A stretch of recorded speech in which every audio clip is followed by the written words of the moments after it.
Out of the Hallow, Book 1 of 3 in the Hallow series, by J.W. Accept, Chapter 7, Abbadoth.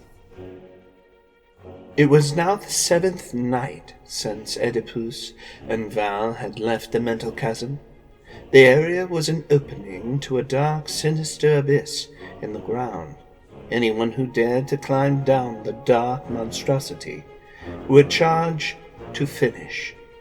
Oedipus fought hard and defeated the darkness. He climbed back to Val. "You brought me here purposely," Oedipus finally said. Val was sitting on a fallen log, chewing on a piece of dried meat. Quietly he smirked at Oedipus and said nothing. Oedipus sighed.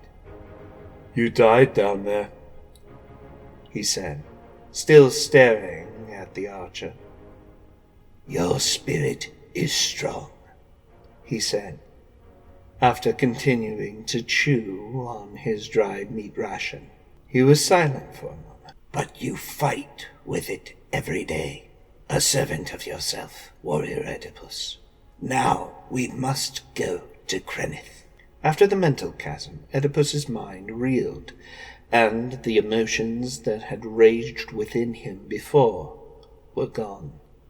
The chasm. He knew now that it was his thoughts that were screaming in fear. A trick of his ugly mind, a charade the mental chasm had played on his fallible brain, using his fear, his worry, his anger, and his confused soul. He wondered why he had to fight himself in such a sinister way, but he felt good, better than ever, as the temptations of the flesh and the fear of loss faded. Perhaps he was becoming a better paragon of elven warriors faster than he thought. He wondered if Hilda was safe in Hilltop with Sister Lisa. "Hilda! Samuel!" The voice rang in his head. It made him forget Lisa. But why? He was capable of extricating himself from that deep, dark abyss. Val got up from the log and walked with Oedipus until they came to the Tannic. The visions of Hilda in that place gave him hope, even if it was all a fever dream. The mental chasm brings out the best and the worst in a person's soul. It only depended on how you accepted the challenges your mind had in store for you. It is a mystical place, but none is as mystical as the river Tannic. The estuary of the Tannic was near the gates of Krenith, known as a place where all evil lies. Krenith was the destination of Oedipus and Val. Tannic was a sacred place of change and purification, a symbol of life and death. It flowed through a valley that separated most of the lands. It was surrounded on 4 corners by tall white pillars. The waters flowed clear. Flowing willows lined the area, and there was a rocky waterfall at the end. A bridge led across the tributary to the state of Krenith. The area was used for ritual bathing, an important part of elf society to stay clean and avoid impurity. It was also a healing water used by the Westerians in their uncommon rituals and worship practices. Oedipus had been watching the river for a while now. He saw Val kneeling down and drinking from the river. When you cross the Tannic, you do so as an outward sign of an inner rebirth. Those who cross it are never the same again, and those who survive it endure a new state of being. A shady figure stood by a tree. The fine breeze wafted his putrid scent towards what would have been a peaceful respite. Val looked up from the water and glanced at the man, noticing his face was fixed on Eddipus. If a look could cause carnage, the stranger's gaze was as furious as a horde of bream gone wild. Oedipus remained calm, but his hand was on his metal, ready for a fight. The elven warrior glared at the stranger. Val clutched his bow. Both the archer and the warrior recognized Tannic as a sacred place, yet they had been through so much that anything could upset them. They were courageous men, and if they had to, they would quench their thirst for a good fight. Val stood up and walked towards him. Oedipus drew his blade and stood at the edge of the stream, ready to wait for the two to come to him. As he approached, Val saw how tall the man was, standing almost the full height of the tree. He was filthy as a flying ziz. His beard was coarse and unkempt, as was his matted hair. "Have a problem, friend?" asked Val. Without a word, the man pulled a mattock out from behind his pack. He smashed the pommel against Val's cheek, knocking him unconscious. In a few moments, Val awoke. He was lying on a stone slab, his head throbbing, while the sound of the flowing river was quiet, but beyond the water could be heard the familiar clang of steel. Val sat up and saw Oedipus lunge at the big man. The point of his sword was aimed at the vicious brute as he dodged the axe. Oedipus ducked. The beveled face of the mattock slid inches above his head. Val leapt to his feet. "Val, I've got him! Let loose your arrow!" Oedipus thrashed the central ridge of the saber towards him, hitting his axe. The force of the jab knocked him back. Val grabbed his quiver and arrows. He tightened his bow nock, grabbed an arrow, and pulled the sinew hard against the string. Val aimed ahead for a non-vital spot at the man's leg. He intended to question him. Val's aim was true, and he held his breath for a fleeting moment. He exhaled, allowing the arrow to glide. Time seemed to slow as the arrow flew across the air. Oedipus barely missed a hit to the face with the mattock. The sting was great. Reflexively, the man pushed himself away from Oedipus, dropped his mattock, and clutched his thigh, for which the blood oozed. Oedipus stumbled. He fell and hit his head against an embankment of brook boulder and reef. He fell into the Tannic and drifted forward, away from Val's reach. He drifted quickly beneath the bridge and down the nearby rocky waterfall. His body left a red trail on the riverbank. The stranger fell to the ground, bleeding, screaming in pain, but still alive. Val looked at the man's face, his eyes dilated with pain. Val stood up and put down his bow, clutching his chest in coughing. He struggled for breath. He had never experienced anything like it. Val felt that his throat was clogged, and it was difficult for him to catch his breath. At the same time, Val felt an urgent anger. He wanted to know more about his friend's murderer. Val knew. He knew that Oedipus was dead. The tightness of his breath told him so. It was that feeling you get when someone close to you passes through to the other realms beyond. Still struggling for breath, Val ran to him, a loud cry escaping his lips. He grabbed the man. "What's good enough to trade for my friend's life?" He reached for the bleeding man's neck and gripped it tightly with one hand. "Speak, whelp!" His face was red. "Who sent you?" He squeezed even harder. The man's eyes reddened and retreated into his head. Val's grip tightened even more. "Who sent you?" asked Val again. "Some high elf." "Who are you?" "Og." He cleared his throat. "Og? Val's grip loosened, and he dropped him to the ground. That's a rougher name. Val paused for a moment and looked down at the man's hand. Og's fist was clenched, as if he was hiding something. Give it here, you scoundrel, or I'll kill you. Val looked at Og's right hand as it opened. Og, covered in blood and dirt, showed what he had. A six-fingered man, he sneered. A Rotha, as I thought.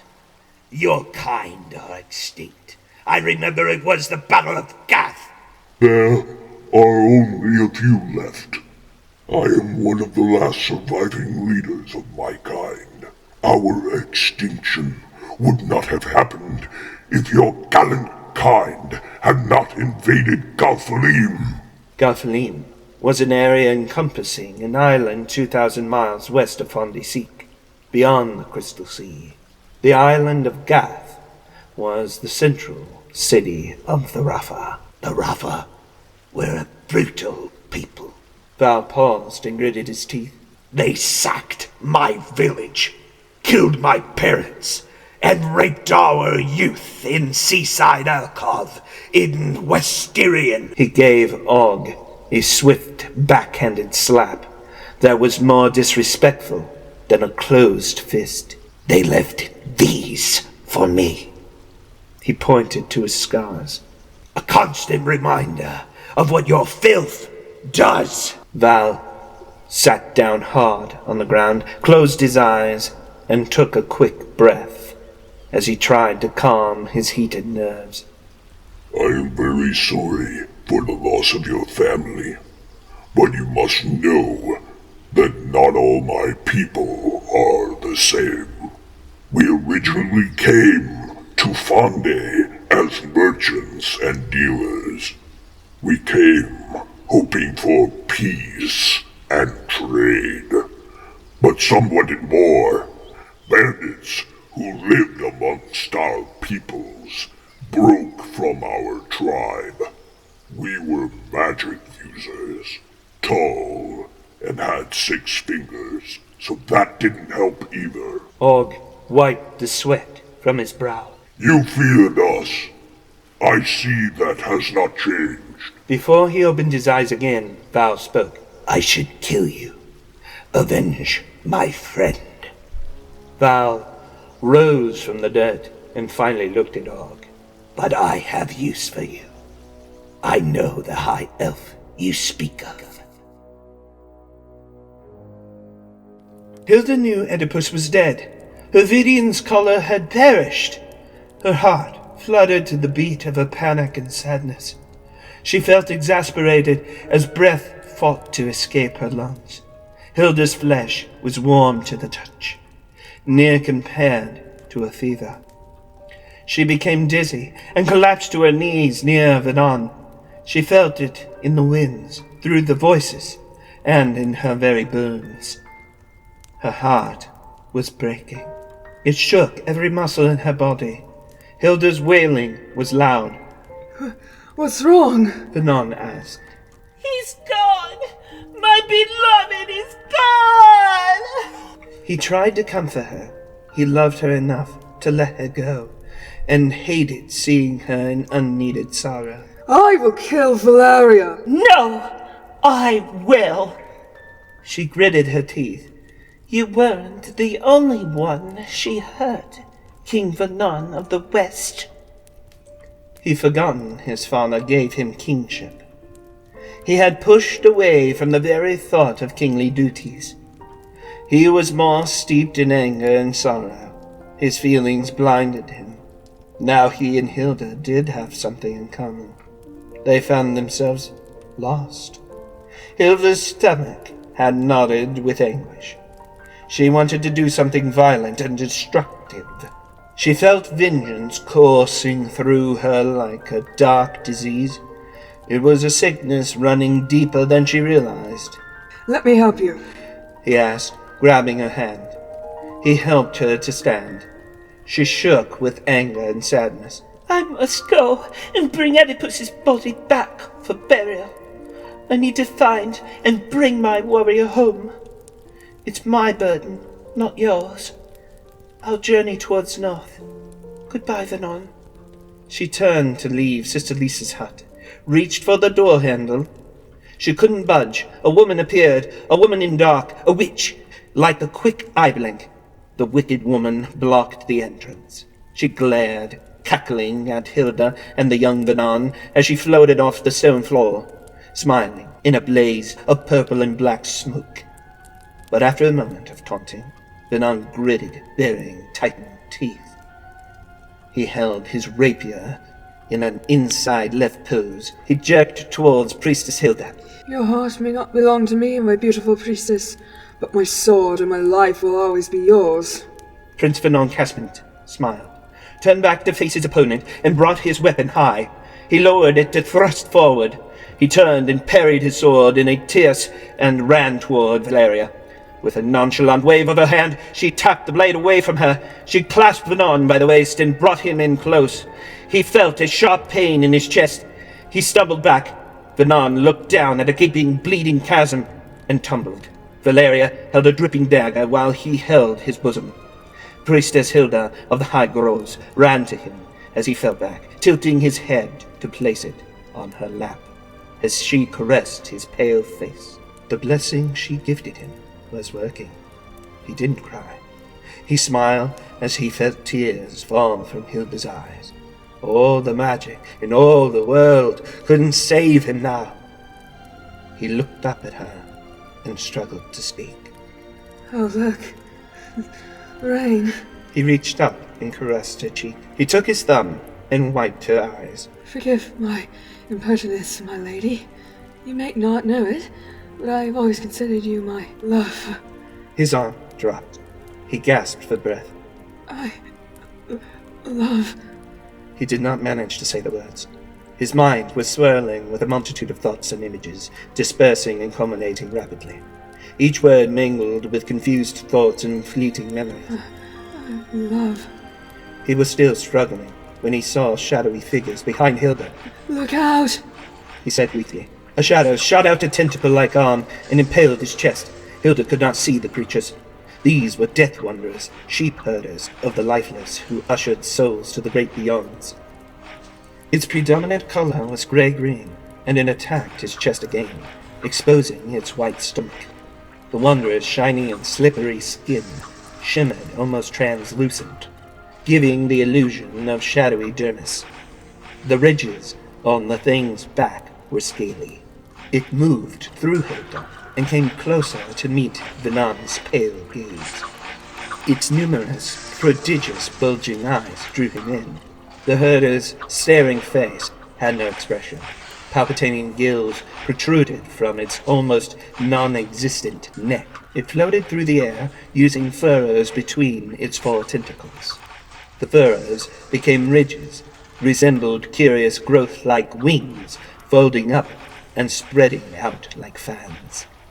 They were membranous and stretched on a framework of glandular tubes.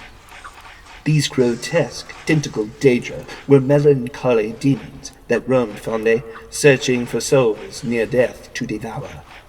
Impure spirits who followed the commands of Abbadoth, king of death. Oh, Father, I love. His eyes went blank, and Hilda had lost a good friend. She jumped up from the ground and dropped Vernon's lifeless body. There was no time to mourn. You killed Vernon, Didymus, and my beloved! You deserve to die. Strike, if you must. Strike true. But I did not kill Eddipus. The realization was strange. Hilda blinked at her. Then who did? Some high elf you know very well. Why don't you ask around? I haven't long in this place. Transporting spells takes a lot out of a girl, and there's no rest for the wicked. I came to kill you, but I think I can save that for later. No, I am saddened to say that I will never be able to lay with him again. Hilda grimaced and ran towards her, fists out, ready for a fight. Again? What do you mean, again? She shouted, and with one look, Valeria was gone. Who was this high elf? Who killed Eddipus? These were questions swarming in her mind like a raging behemoth. Yet Hilda would not have her questions answered. Her brain felt flooded and was swamped by a creature seething inside. She wanted to avenge Vanon, and she wanted to avenge her lover. But something else had her, closed in on her. She felt its pull. Samuel! She heard and felt something separate, something else, dark and elusive, entering past her mind and beyond her eyes' vision. Her sight was hindered by something foggy, like a pale blue filament. She could see, but everything looked like it was coated in blinding glass. She needed to see someone close. She needed comfort. She needed her father.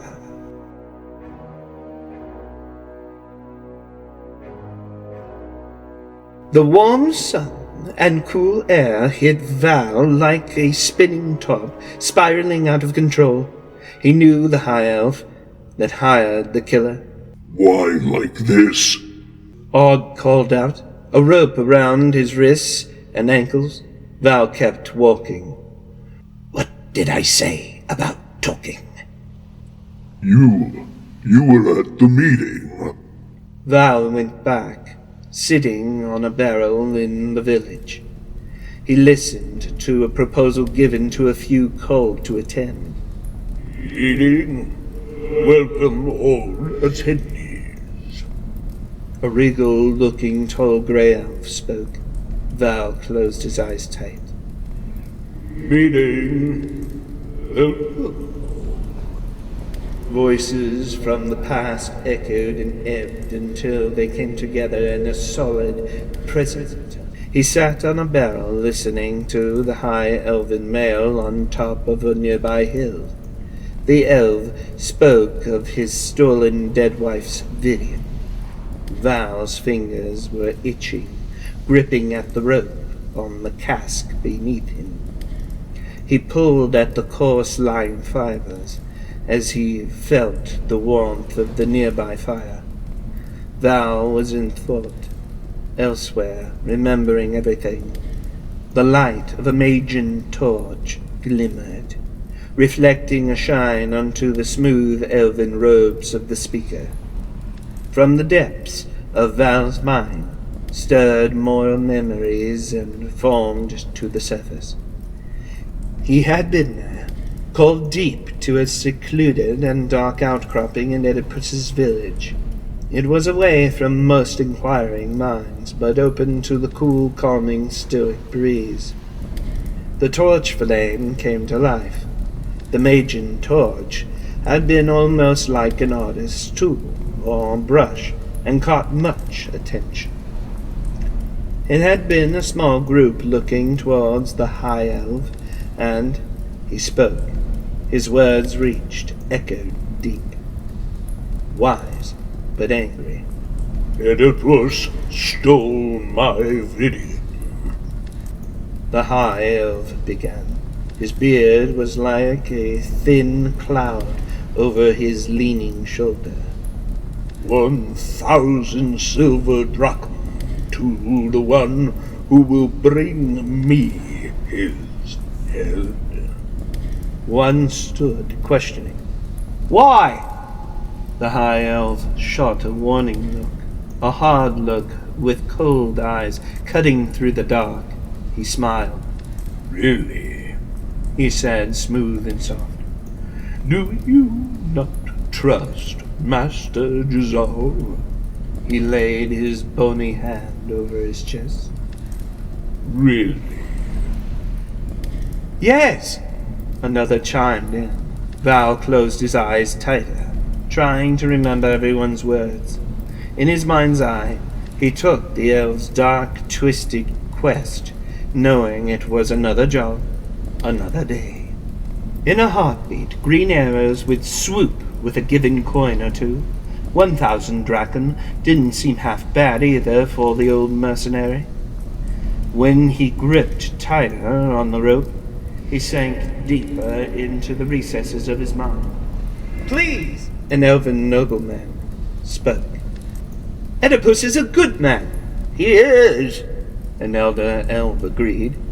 "Why would he do such a deed?" Jazal sighed. He looked weary and upset behind the magic torch flames. His work, paragon, prestige, and respect from his fellows wavered and weakened. Really?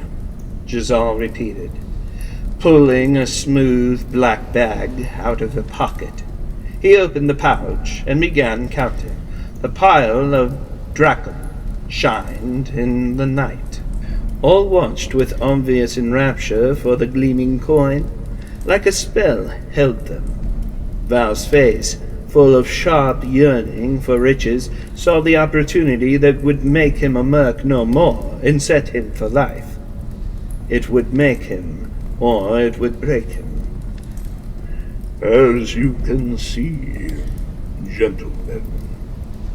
He sounded off, pleased with himself. Yes. He continued, his pride open for viewing. The price is right. Kill Oedipus.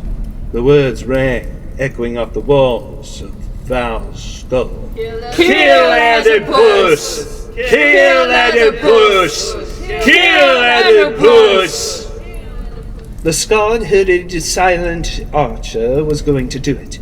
He was going to kill him, if it weren't for... Ropes of memory spread from a bristle to a timber hitch until noisy vines stretched in Val's brain. Between the present and the past, Val began to walk away. He felt someone watching him and walking close behind. Val peered over his shoulder. He saw a hunched, diminutive, older elven kind. Val, might I speak with you? The elder asked. He spoke like he was familiar with him, like old friends. He walked over to Val, speaking in a very odd and ancient tongue, not spoken since the beginning. Lavender and vanilla incense danced through the air. Val wanted to leave the elven village and get down to business. Track, catch, kill, and return Oedipus's head to the high elf Jazal, and live like a rich, secluded king. The elf said, "Please, reconsider killing warrior Oedipus. It would put a real damper on his wayward quest." He paused. "Instead, guide him, become his friend, and sign." Val chuckled as he gave the old man a sly, sarcastic smirk. He sat down on a nearby solid cold stone. Val was a patient man. He waited for a logical reason why he shouldn't kill Oedipus. Not only is Jazal lying, for whatever reason, Oedipus is an innocent. He gestured towards the pile of drachma. Jazal was shoveling the coin back into the small cloth satchel. He was snickering as he walked away to his longhouse. Val saw that as a bad sign. He was now ready to listen. "Now go," he said, "and be Oedipus's wayward sign." They parted ways, the old elf imprinting his words mentally onto Val's open mind. Val was now able to receive messages from him. He began walking, following the cleared path to a thick, overgrown, lush forested glen. On his walk, he mentally asked the wise codger his name, and a kind, bellowing voice rang. "I has the name Grandmaster Dante." He felt pulling. This seemed only a memory. It was only a memory, wasn't it? "Come on!" The voice echoed in Val's ears. "Come on! Let me go, please!"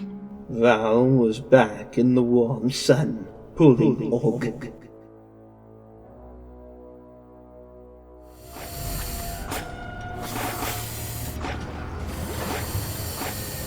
He drowned. His heart had stopped beating. The Death Wanderers flew near his corpse and stretched out their black tentacles. Echoing sounds like a whip faded as the sheep-herders of the lifeless reached for his soul. Everything else was silent except for the flowing waters of the Tannic. He flew over his body, seeing the creatures lashing out at him but unable to reach. He now emitted a clear blue glow, as did his steel weapon. He drew it and lunged at the Wanderers, deflecting each of their attacks on his lifeless body. But the closer he tried to get to the creatures, the more a great chasm solidified between them, forming and coalescing. He wished to get to his body, to take it over and be with Hilda once more, but he could not cross over to where he was. There was no possible relief in sight. He found himself in a flying, wild battle with the monsters. They lashed out as he blocked. The great black abyss grew before them. It was deep, black, and the womb of darkness. A bigger monster shrieked. Tannic was now hidden behind the huge moor. From the moor came sounds of mortal terror like mighty ocean waves. A booming voice shot out from the huge monster, springing forth from the sky chasm. I am Abbadoth. How dare you challenge the laws of death and life? He knew that name. Abbadoth, trapped in the realm of death, a pit of despair for the evil king, a ruler of lies. "Death shall have no sting for me," he shouted back. "Not until my journey is over." Abbadoth's minions were the Death Wanderers. It was their business to collect the dead. The surroundings turned to wintry cold as Abbadoth arose from his twilight sepulchre. He flew to his phantom opponent. The tall, blood-red hooded Necrosis hovered before him, its skin gnarled green. He met Abbadoth's challenge and parried his sword. Abbadoth died so that he could rule his world, a prison of darkness and death. Now he had risen from his fiery grave. He could not remember a life before his torment and death, not that his former life mattered to the Mad Lord. For more than 1 billion years he had sent out wanderers to steal the light from man's eyes. Each time he has brought more herders into the heartbeat of death's cold embrace. Abbadoth never yearned for his past. He savored death and its torpid sickness of blood. He loved the putrid stench of fear before death. He held a ruby-red sword in his hands and brought it down on the rebellious blue soul. The opponent blocked with his weapon when he leapt out of the dark and met him. He gazed into the spirit's eyes, a warrior's eyes, elven with a strong soul. The being's umbra went on forever. It focused its attention on something Abbadoth couldn't detect. He only felt the being was steadfast and strong-willed. As soon as Abbadoth let loose another swing, the warrior flexed his fingers to his hilt and swung to guard himself. Abbadoth's weapon had an unadorned hilt wrapped with stained skin. Its marred blade held a dull brown glow. It was a fancy weapon for death. The spirit was now waiting for Abbadoth's next move in the center of the spiritual dark arena. The ghost elf, coalesced in brilliant white light from neck to toe, gleamed crisp and clean. A white glimmer covered his head, stained his face with a beautiful snow-like aura. Abbadoth's hood was a tattered, thin cloth that shadowed his skull-like face. A cracked smile crept across Abbadoth. Past their blades, pressed together, each grimaced at each other with grinning teeth. The swords may have seemed ghost-like, but they were for cutting. Against each other, they were formidable on equal fronts. They were both dead. The elf glanced back at the edge of the abyss and saw a sliver of his body in the Tannic. He turned back to his opponent, seeing the skeletal foe was about to strike. The darkness was low underfoot and almost closing at their feet as Abbadoth weakened. He would kill Death, or at the very least trap him. Abbadoth's dismissal of the warrior's value was like a plague in the spirit's mind he couldn't wish away. He was spiritually armed and spiritually protected, and was ready to fight this demon. Abbadoth's bones rattled under the pressure. If he survived, he would dominate the being before him. He did not care what the warrior's quest was, as long as he could add him to his collection of minions. Tightening even further on his sword, he reared back and performed a slide thrust.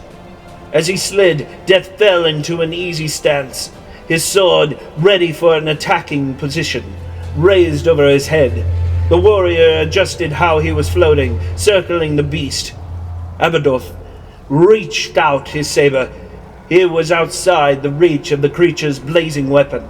Death stood, turning in an attempt to keep him in his sights. Abbadoth held himself confident, assured he was superior to some lost young soul.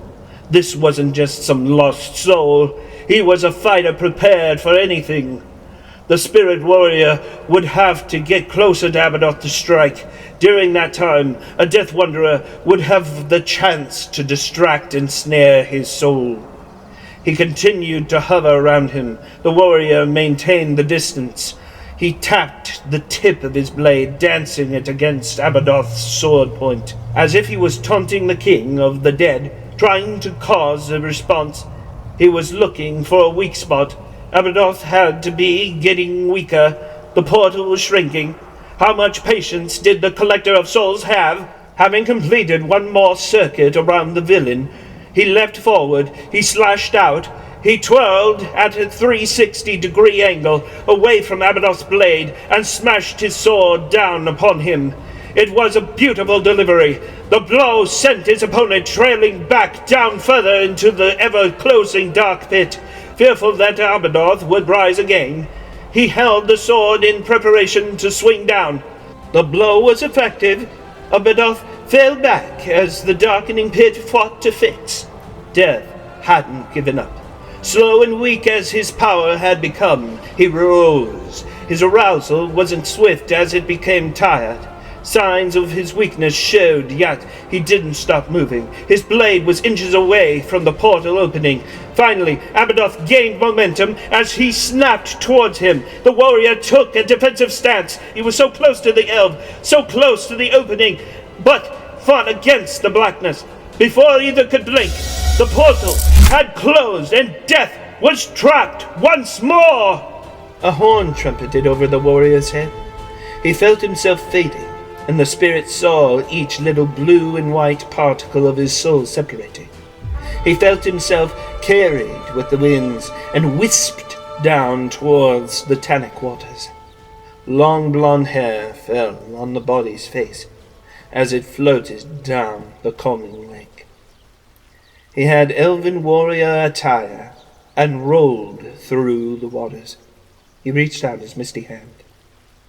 He had found his non-corporeal form, shooting through the remains. He heard murmuring around him. He focused on the voices who whispered that he wasn't finished yet. He had a quest to complete. Right below him, he felt a pull. Fading away particle by particle, he rolled out in spirit form. The calm water sound echoed through his ears as he kept fading, floating, fading, floating far off, floating through a river of cold darkness. The calming sounds of water would fade and return, rolling and turning into raging falls. He fell, the darkness blinding his eyes. He fell further down, his body twisting over and over and over at watery tune. Darkness falling, the cold turned to radiating warmth. He started remembering his trials, fighting. In the dark forest, he sees the beast. A man shoots arrows into the fearsome creature. He had asked him his name, and he responded with, "Val." Just one quick answer was given. in Hilda's arms before leaving at the magic dying tree, knowing he must leave her. "Take this," her Vidian, her heart. Later being tempted, hurt by a witch physically and mentally. Worship me obediently, for I am yours. Facing fears, climbing a chasm to atone. Nothing to forgive, Hilda exclaimed lovingly. Resting by the old Tannic River, fighting ensues. He fights a man, Val fires his arrow. Throughout all his journey, there was the cure. But there was a beautiful woman, the beautiful Hilda. "Come back, my love, and I'll be waiting." "Steady sword, Eddipus.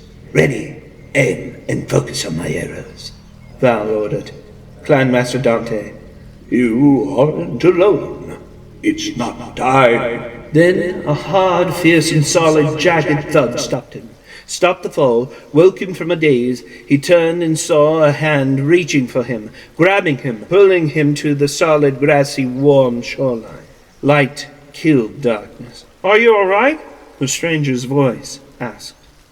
"Cometh, good sir. Speak now!" He spat, saliva flowing from his mouth onto the ground, coughing up Tannic water. He sat up without haste. "Oh, yes. I'm fine. Who am I?" he choked out, trying to remember and piece together everything. But he'd changed. Somehow, within him, he'd become aware of a different state of being. He was like a caterpillar released and renewed with a sense for the better. The edges of his memories brightened, coalesced, joined together, and she was there, Hilda. His love pointed at him. She pointed at his wet tunic. He looked down to find her Vidian. "Missy." "I live in your heart, Eddipus." Her visage disappeared and faded. He spoke his name. "I am Eddipus." He had a newfound thought process and love in his heart. They call me Oedipus. Warrior. Voices whispered to Oedipus throughout the winds, their words overlapping with wisdom. "You are no longer a common warrior. You've transcended past glimpses of death and lived beyond living." Oedipus closed his eyes. He was focusing on the multitude of voices from all over him. When he had found a title charged to him he favored, he spoke, his eyes open. "Behold, I am Oedipus, conqueror of death," he told him. Oedipus smiled and stood, his eyes opened more, his mind opened more to the possibilities that lay ahead of him and his elven people. He saw the cure, evil defeated, Hilda waiting. He gazed at future events, events not set in stone, events so certain he knew he could continue, to carry on with his quest and return home with the tree's cure. He descended through outward baptism and experienced oblivion. He traversed death for a very short time, survived it, faced it, and conquered that which most feared, and some misunderstood. The voices of spirits in the winds spoke to Oedipus, almost feathered in light. It was the way Clanmaster Dante and the other elven mages, masters, priestesses, and high elves heard them. "Are you okay?" the stranger asked once more. Oedipus was okay. He was alive. He was more alive than ever. He was enlightened.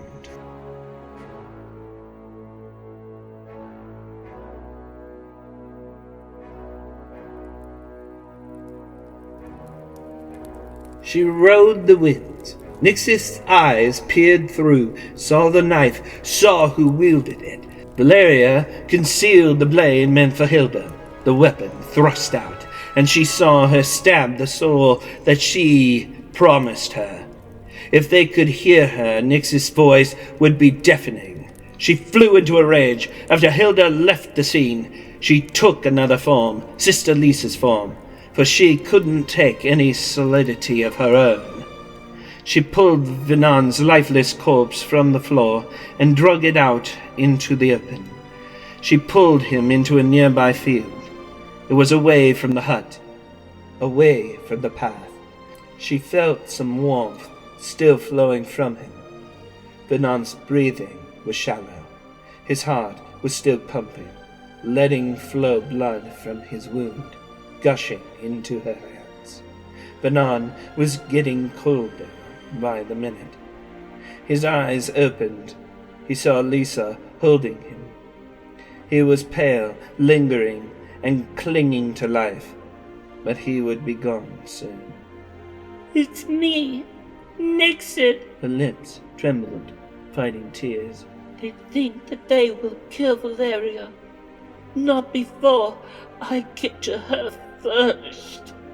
She kissed his forehead, swiping her hand over Venan's eyes.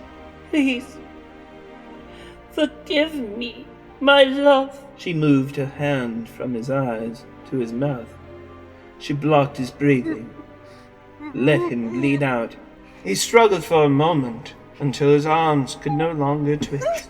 Finally, Venan was gone, and Nixith had done the boy a service. She'd put him out of his misery. He had been weak.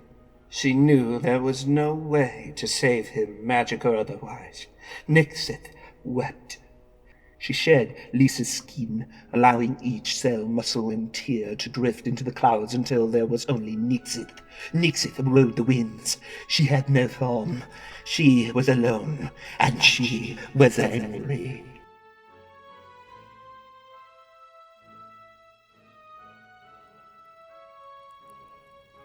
Giselle sat to dinner by a crackling fireside in his cabin in the Elven village, and ground a thin glass wine goblet. He raised it to his lips. Giselle drank the golden liquid. He let the brew sit in his mouth. His fear would be sated, and no harm would come to his. There was a knock on his chamber door. By the ancestors, who is it? Don't you know what time it is? He stood, and was about to answer the door when a second knock bellowed out. Coming. Be patient, please. The second knock silenced as Giselle clasped the handle, turned it, and opened the door. A man clad in green stood, his eyes dark under a hood as he pulled a rope tied to a heavy bag into the room. He passed under the doorframe above which held a plaster bust of a younger elf of yore. The bag moved and mumbled. A smile stretched across Giselle's lips. We need to talk. Ah, yes. The subject of payment. You know you didn't need to bring it whole. I only asked for a partial. And a partial lies before you. I see. Attached. Val replied. Any particular reason? Thought you'd want to do the deed yourself. Of course. Mercenary. Giselle walked over to a cabinet and pulled out a short, jagged blade with a jewel-crusted handle. Walking back to the bag, he brought up his blade and shot it down hard without hesitation. For my daughter! He screamed as he rammed the weapon upon the wriggling bag once again. He threw his body into a rage and onto the sack. He tried twisting the blade, gasping for occasional breaths. He screamed again. For my daughter! Finally, Giselle seemed satisfied. He stood and placed the bloodless, dented knife back into a wooden cabinet. He examined it with curiosity. The weapon should have glazed with blood. Curious? Seems there should have been a little more red. Giselle snickered. and gasped as he sat, pleased with himself by the fire. For my daughter. Thought it was your wife. Oh, yes, of course, mercenary. He paused. Heat of the moment and all. Silence fell across the cabin. Finally, Giselle stood and walked into the floor through an opened trap-door. He proceeded to climb down. In a few moments, he climbed up with a small bag. I won't take blood money. Innocent blood. What is that to me? Do what you will. Enjoy your gift. The merc grinned. I will. Oh, I will. Giselle spoke, steeping his fingers. I see you. Valeria called out, staring at a nearby wall. I see you clearly. And what is it I look like? A voice taunted, echoing elsewhere. The fiery, glowing red sconces on the castle wall twitched and sparked. The wild flames were making an island of light near a darkened area. She didn't remember lighting some of them. She narrowed her eyes, then looked closer at the corner. The area looked strange, air shifting. She stood there for a while, trying to focus on the blur, but she knew who it was. Valeria was a wicked elf. She was wearing her black choker and black silk gown. She felt inconvenienced. Her magic flew to the darkened corner that the intruder occupied. It was time to reveal her. Valeria stared at the empty space. Air and smoke escaped through an exposed crack in the stonework. Most of the vapor and breeze coalesced there. The room's atmosphere was being pulled to one place. Smoke fused, solidified into legs, turning and turning, until nothing resembled a midsection. Red blobs of bubbles ebbed and flowed. Two round orbs formed, bounced mid-air, and molded like soft clay into firm breasts. A beautiful neckline faded in, and two arms appeared, dainty hands with long nails transformed from the wrists. The ichor bubbles faded. A face was starting to reveal a familiar visual. It was the temptress's face. A long cloak, Valeria's cloak, weaved in from naught, covering her body. Welcome, Nixith. How may I help? Nixith stood near a fiery stone sconce that held a magical limitless hot flame. Her new copied and crafted cloak fluttered. She stared at Valeria unwavering, hatred in her eyes. She loathed having to take on a reflection of the witch. Valeria now understood. She realized it dealt with her last visit with Hilda, the run-in with the young prince. It was a broken promise. She had killed Prince Vernon, after essentially promising the boy's soul. Nixith would have lived as Valeria's obedient follower, but now that was all moot. Valeria always justified Nixith's work. She had said she'd sent her to kill any who opposed. The world was always against her, after all. She still wanted that world for herself, wanted it for her rule.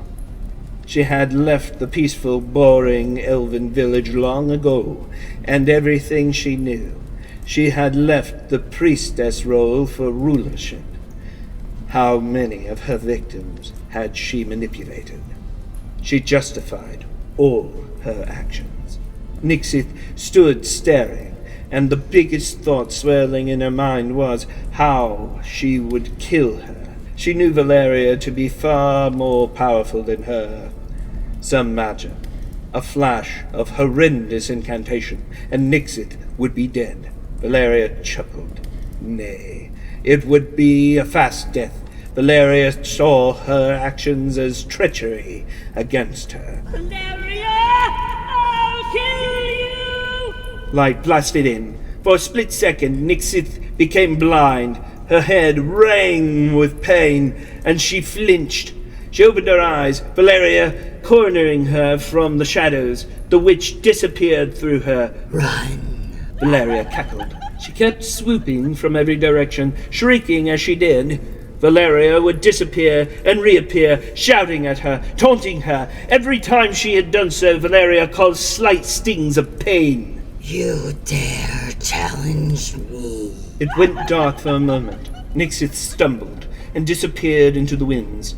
She was looking for Valeria and where she could be radiating from. She could hear Valeria cursing from the darkness and beyond. Hear my words, you snake who floats on the winds of nothing. You are foolish and poor, unfortunate and a coward.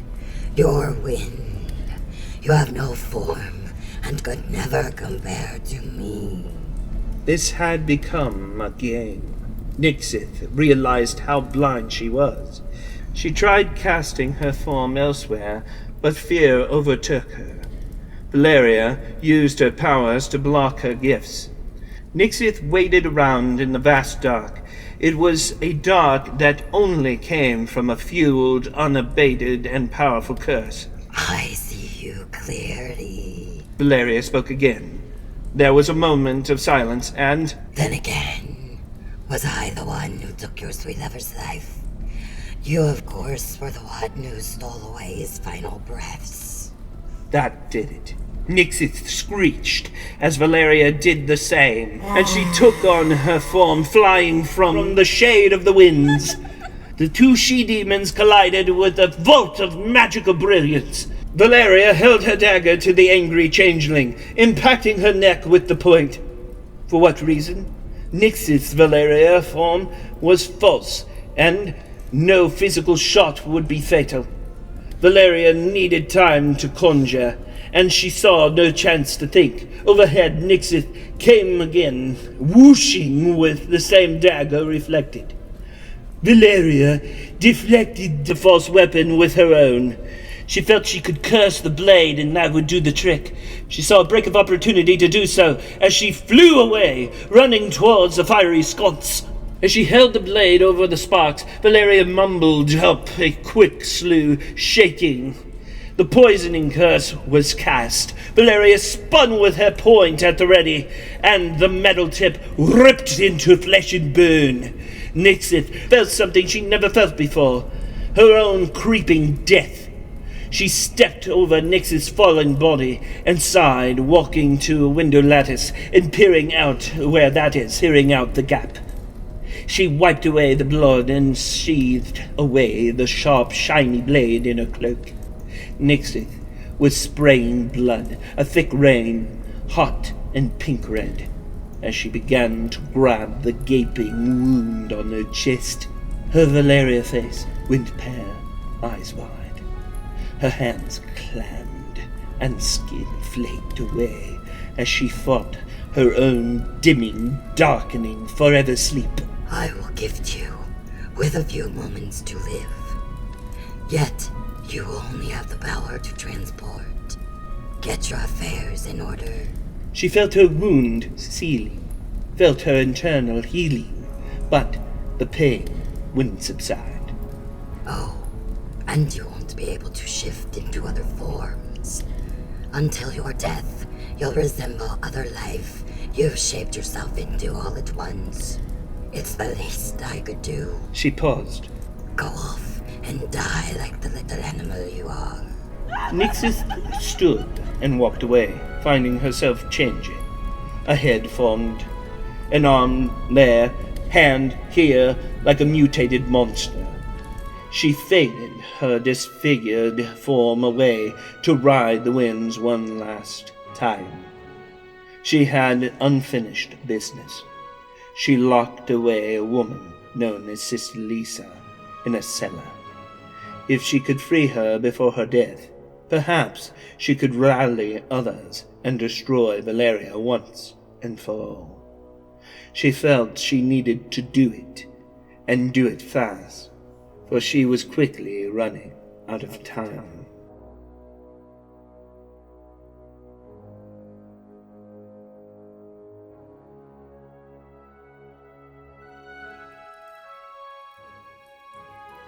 Sister Lisa laid on the floor in darkness, tied to what felt like wood planks.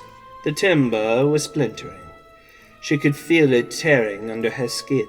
She smelled incense burning and the pungent, malodorous searing of tea and tobacco.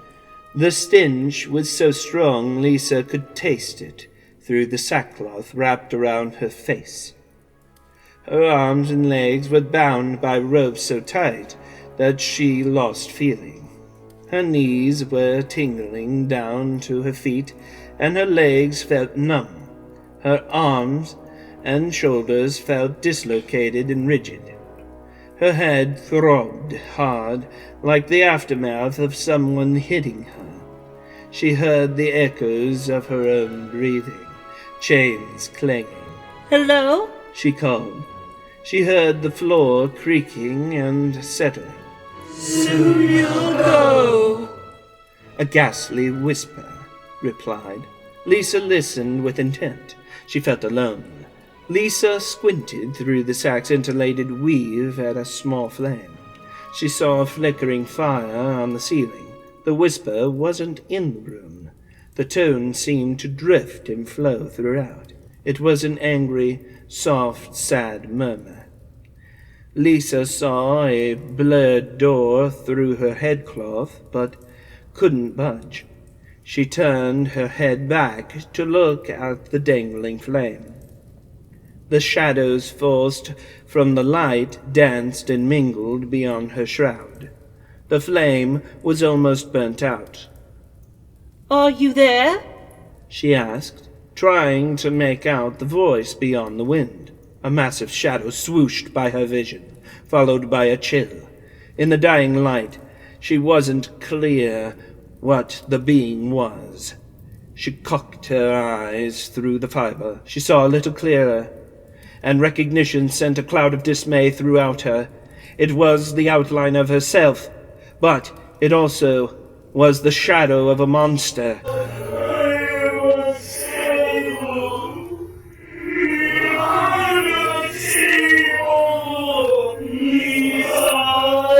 Her voice was ebbing throughout the air. The silhouette kept shifting to other forms.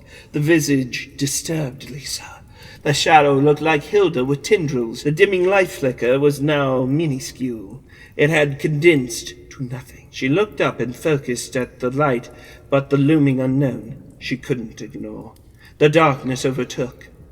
Was the shadow creature to blame? Were the being's intentions innocent or wicked? The brown-colored sack scratched Lisa's delicate face and caused her to sweat. The changeling shadow then walked even closer. She pulled the sackcloth off. Lisa jerked her head, focused on it, focused hard at the mist of half her, half Hilda's face. A dark face filled with a stew of skulls, blood, muscle, and brain.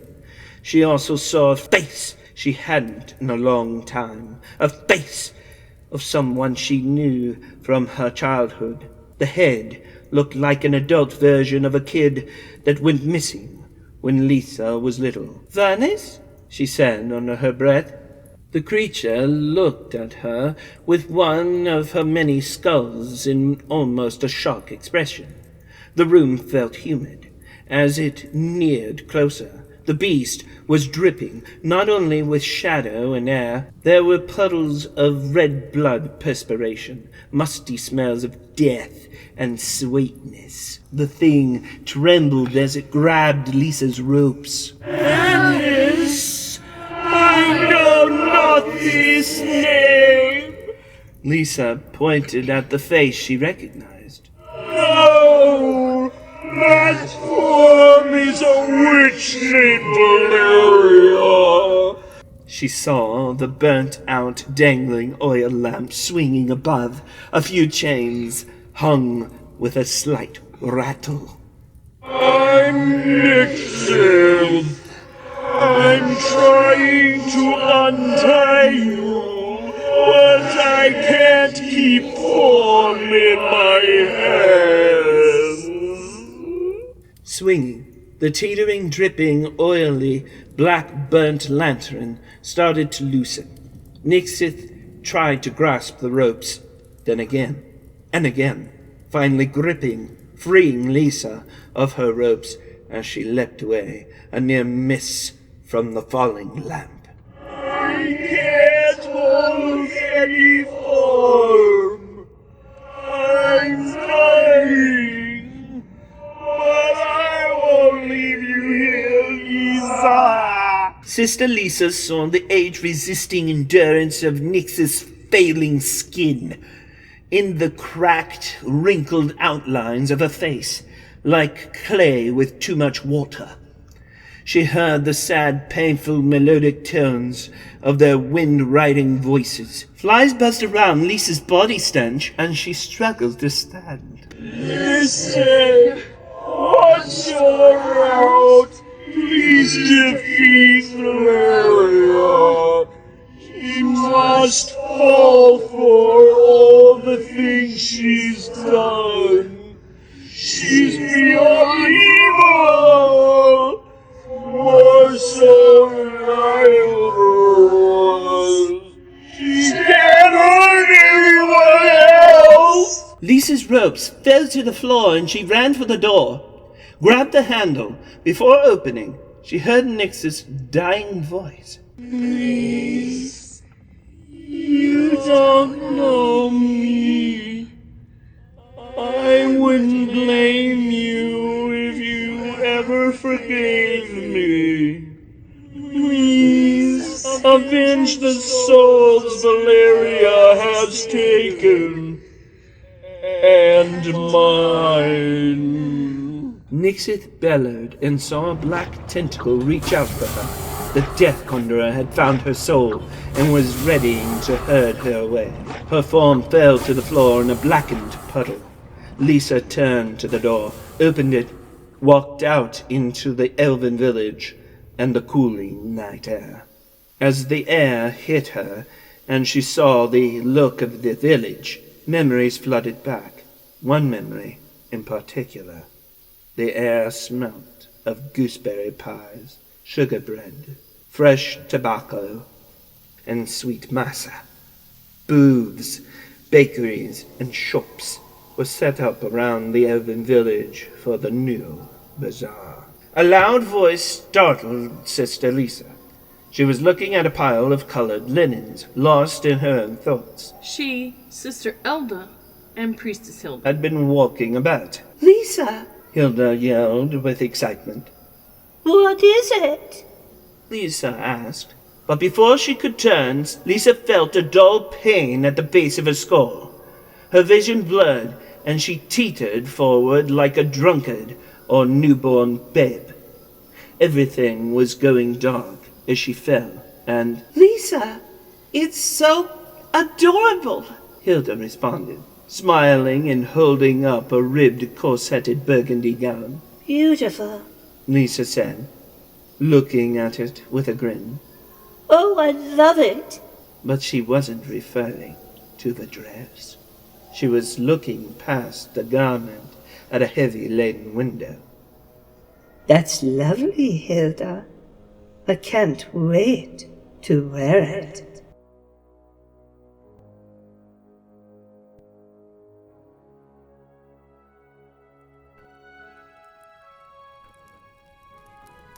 The longer Giselle stared at the dead body in his parlor, the more he pondered what to do with it. He kicked Eddipus, who was still tied up in a sack, in front of him, and stood up, dragging the corpse. It was a heavy gift from the mysterious mercenary archer. He gritted his teeth and banged his foot against a wooden board leaning against the mantelpiece, above which hung a coat of arms depicting 2 wild curs and the magic tree carved from redwood. The wooden mantle opened. He walked on with the rope of the sack in his hand. He drug it through the open, hidden trap-door and went down. When he lost his footing, the sack fell hard, leaving a slight dent in the floor. The body bounced a little and rested. Giselle turned to leave the man. He thought he heard something, suppressed it, and continued up and up. He strolled back to his mantelpiece and raised his mug to take a sip of his elven preserve. Then he heard a creak. He threw the glass into the fire, breaking it. The immaculate glass shattered and clattered with fury on the licking sparks. I am no fool. Giselle whirled around. Directly opposite him, a six-fingered man stepped out 3 paces from the secret opening in the floor. He was a tall, mangy, unkempt man with messy beard and black hair. He stared at Giselle with fear and wild, mad eyes that matched the dark space around them. Giselle felt his whole body still, except for his pounding heart, as the man walked slowly toward him with an eerie, deadly, pure behemoth stare. He waved and held an arrow in his hand. Come on, attack me. Giselle charged forward and grabbed a nearby knife as the man leapt to deflect his thrust with his arrow. The fleeting beating of Giselle's heart spurred his nerves, and adrenaline replaced his dizzying fear with every movement. He was so close, so fast. Giselle's movement with his blade seemed to come to life with energy. He knocked the end of the arrow away, jerking and slashing. Giselle held him back. Giselle, with a cold smile, was not tiring. Who are you? Asked Giselle, lashing out at his opponent in midair. Og, He replied. Giselle's jaw clenched, and he mustered all his resolve. He understood now that Og was one of those who had attended his meeting, and now here he was challenging him. But why? He could not explain. With an audible grunt, Og charged forward again, arrow at the ready, only to be met by Giselle's fixed blade in his stomach. With an agonized cry, his hand went numb and 6 fingers sprang open. Releasing the arrow, helpless and disarmed, he fell on his knees with a sharp, gasping breath. Og's neck prickled and his skin tightened as he looked up at Giselle. Og felt a terrible, numb sensation coursing through him as Giselle rammed the blade into a nerve in his side. tell me, Rafa, why me? Giselle's voice whispered into his ear. It was a low tone, a magic command. Why? Come here to kill me. Og resisted, sweat-drenched, muscles twitched at Giselle's tongue, and shot him a look of defiant silence. He thought back, felt the pain of being drugged, of being led here, and the archer, Val, shrieked at him, telling him to shut up. It seemed like a while before Val had stopped hours away from the elven village. They rested, Val giving him a dead stare. If you want to live, you'll kill the elf, Val said. The air and ground were cold. I'll do it. Please, don't kill me. Help avenge my friend. You'll live. Understand? Their eyes met as Val held up a large brown potato sack. The plan, it seemed simple, but the outcome was crude. Most didn't face Giselle and hoped to survive the idiotic venture. If they survived, they'd suffer in some way beyond embarrassment or banishment. With a gasp, Og was back, kneeling down, a sharp, pointed blade reaching into his side. The weapon was painful. If Giselle pulled, he'd die from the wound instantly. He could barely manage to sit upright.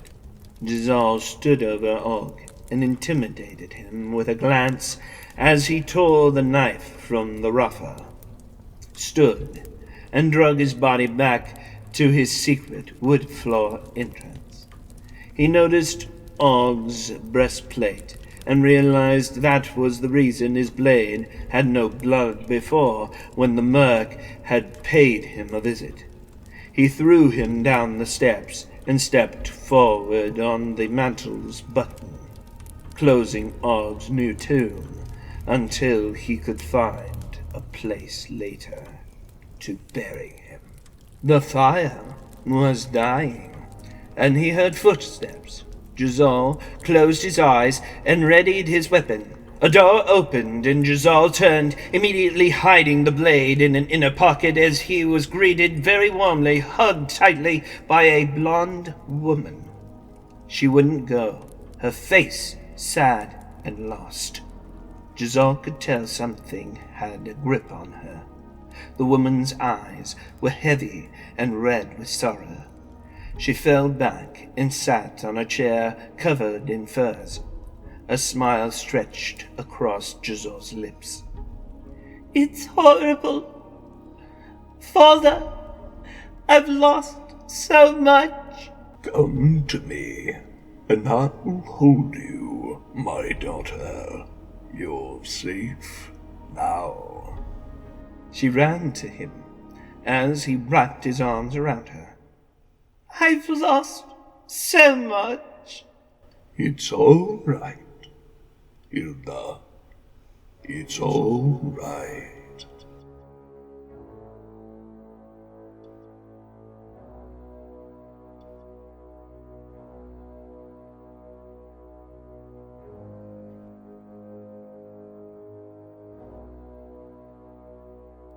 Thou walked in from a downpour.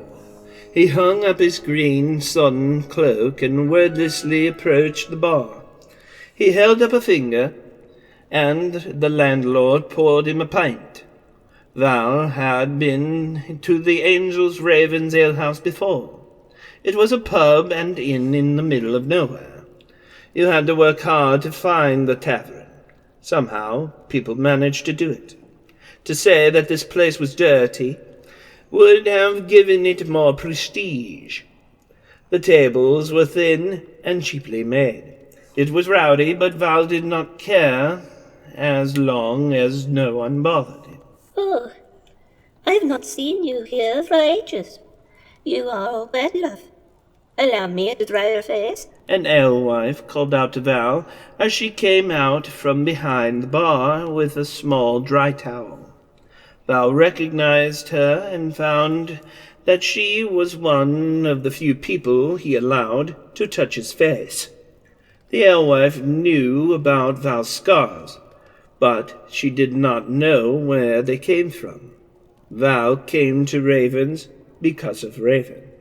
She smiled kindly at him and brought up the towel. There was something about her that broke through the walls of men, no matter how hard-shelled they might be. It was her tenderness.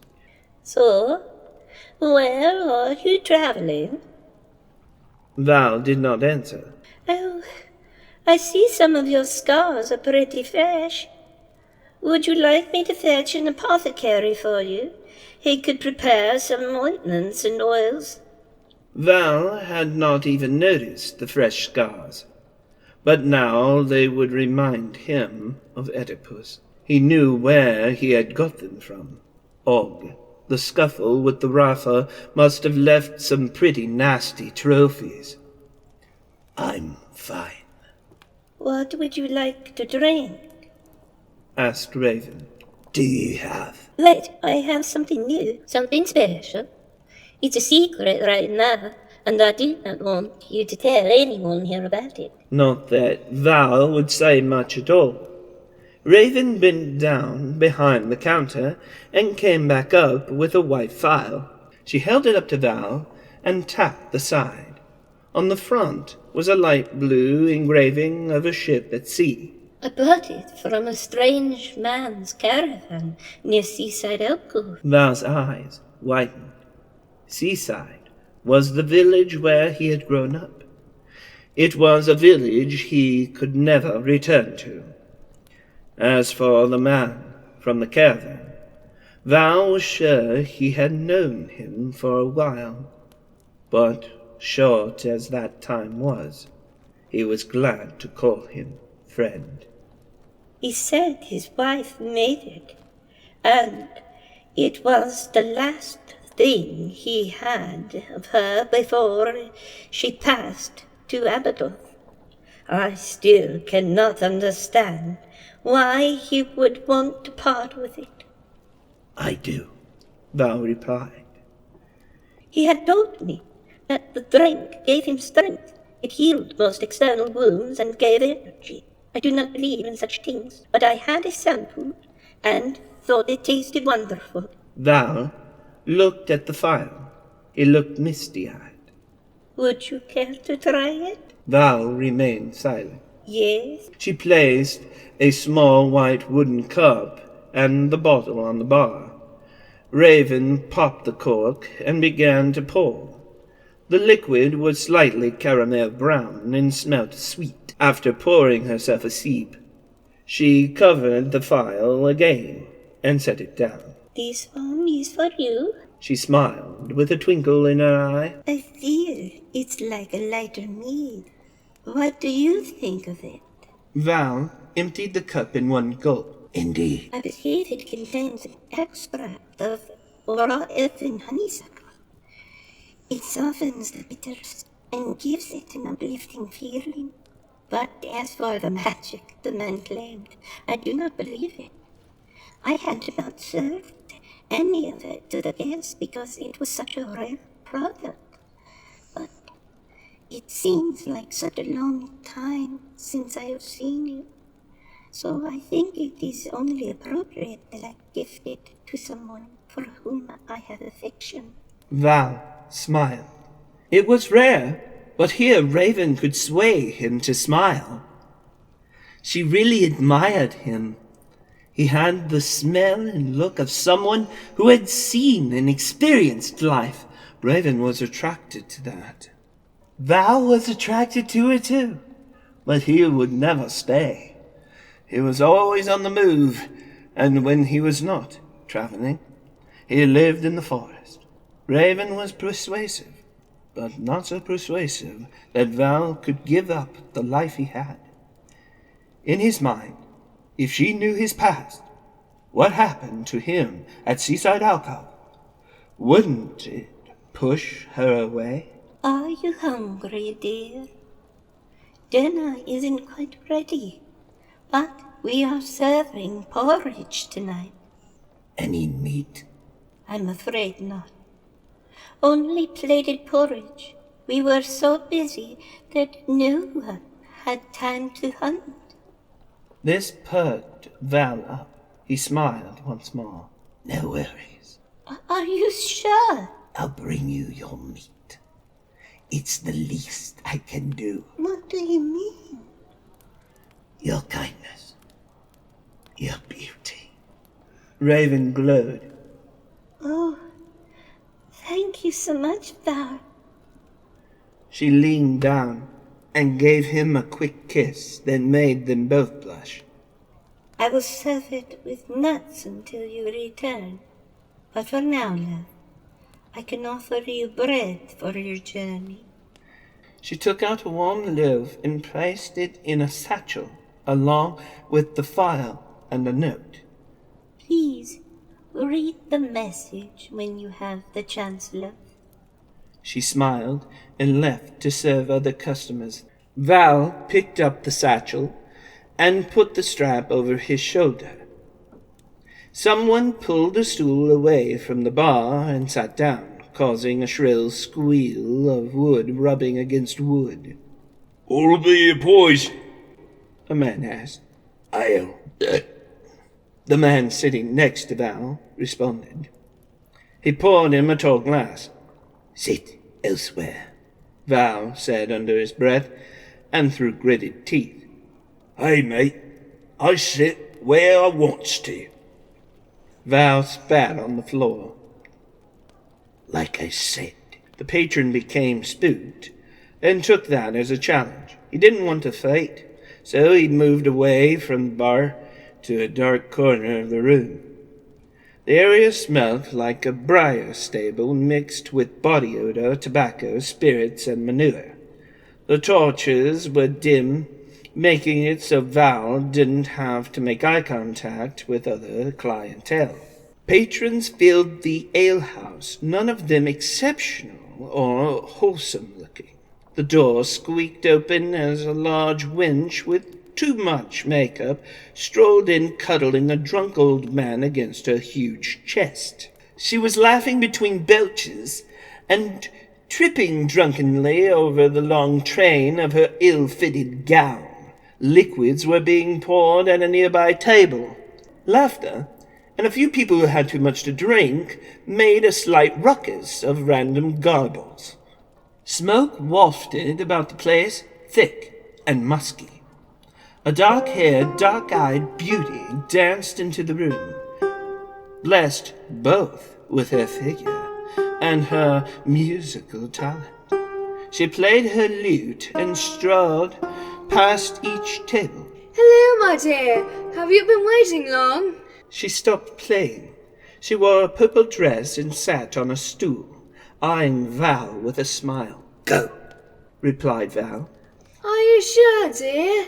Said the woman as she strummed a tune. Her smoldering eyes blinked. She had berries tied up in her hair into a braid, and her curls lay over her bare shoulder. Finally, she stood up and danced around the pub, while another woman danced and played an ocarina. A young boy, no older than 13 or 14, ran in and pulled at the end of Val's tunic. His blue messenger coat was rumpled, and a strap with a couple of parcel pockets hung from his shoulder. I've been looking for you, sir. Got something I'm supposed to deliver. Is your name Val? Val leaned back on the stool. The messenger boy pulled a paper from his satchel. Your eyes only. Val plucked the paper from the boy's hand and unrolled the scroll. Val muttered and looked at the handwriting. Oedipus's handwriting. His eyes widened. What about compensation, sir? A few lepton I'll be on my way. no, go away. The boy ran out of the inn, and Val drank his last drop. He stood, placed a coin on the bar, grabbed his cloak, and left for the chill night air to meet with the dead. The rain had stopped, and the stars were bright. The parchment had read, Val, I know you're shaken by my fall in battle. Don't be. I need you to meet me in Krenet, the land where all evil lies. Go past River Tanakh, past the Valley of the North, and it's there that I'll be waiting to finish our journey. He rolled up the paper and placed it with his quiver of arrows. In his mind, he was sure it was a trap set by Jazal. But how could the High Elf have known where he and Eddipus were heading? If anything, Val could spring the trap and avail his enemies. He was quick and knew how to handle his bow well. In the end, Val knew his friend was dead, and there was no coming back from the Abbadoth. Oedipus drowned. Val saw him die at Tanakh. He would rid himself of a liar, impostor, and a thief.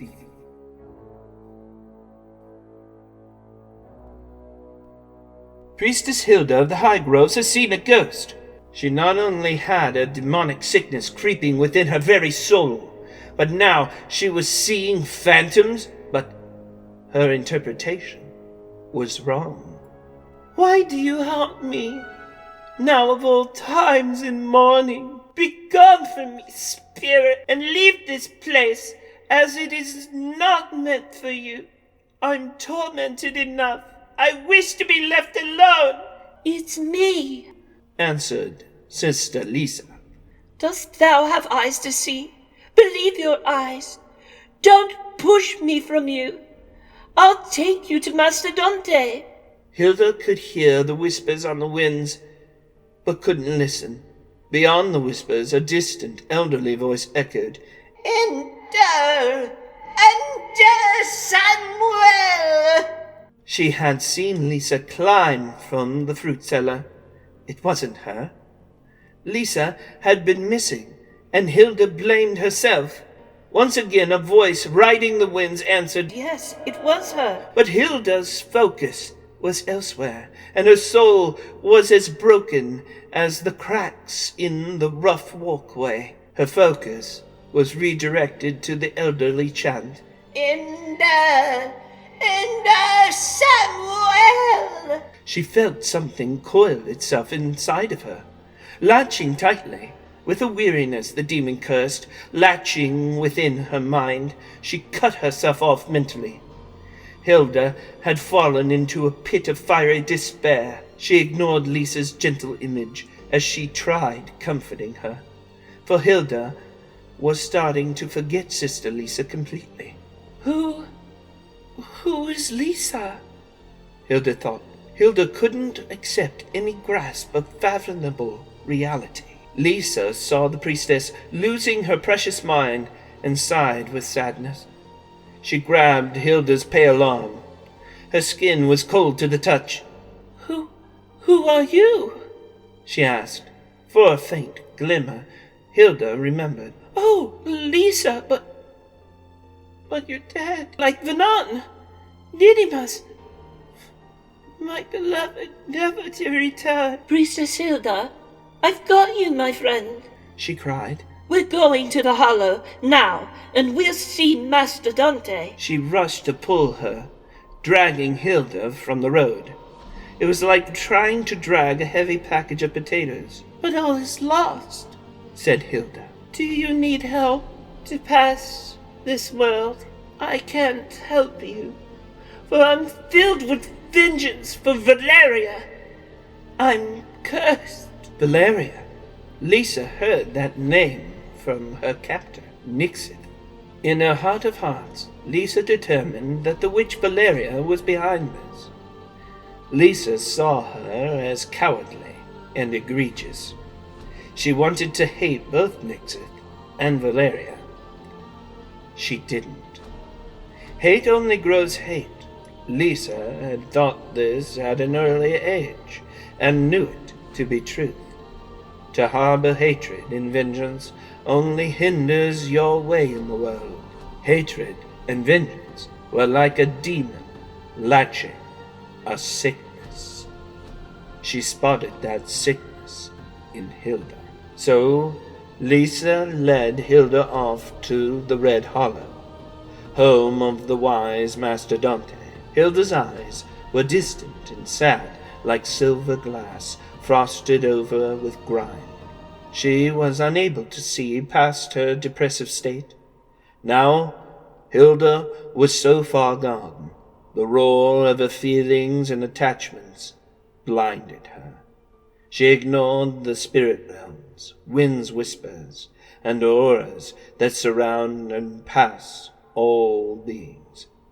She ignored earth, sea, air, time, love, and happiness, for she had no love or great happiness. At last, they came to the crest of the entrance to the sacred hollow. Hilda teetered as she walked with Lisa, and they drew in closer. They walked through the cave's utter darkness. Lisa was full of worry for her great close friend. Then, shouldering past the dying magic tree, Hilda broke down where she saw Eddipus off on his journey, fell where they had first met when they were young, on her knees, and she wept. Lisa lost her firm grip, and she knelt beside her, holding her. Thank you for listening to Out of the Hollow, Book 1 of 3 in the Hallow series by J.W. Accent. Book 2, High Elf of Red Hollow, coming soon.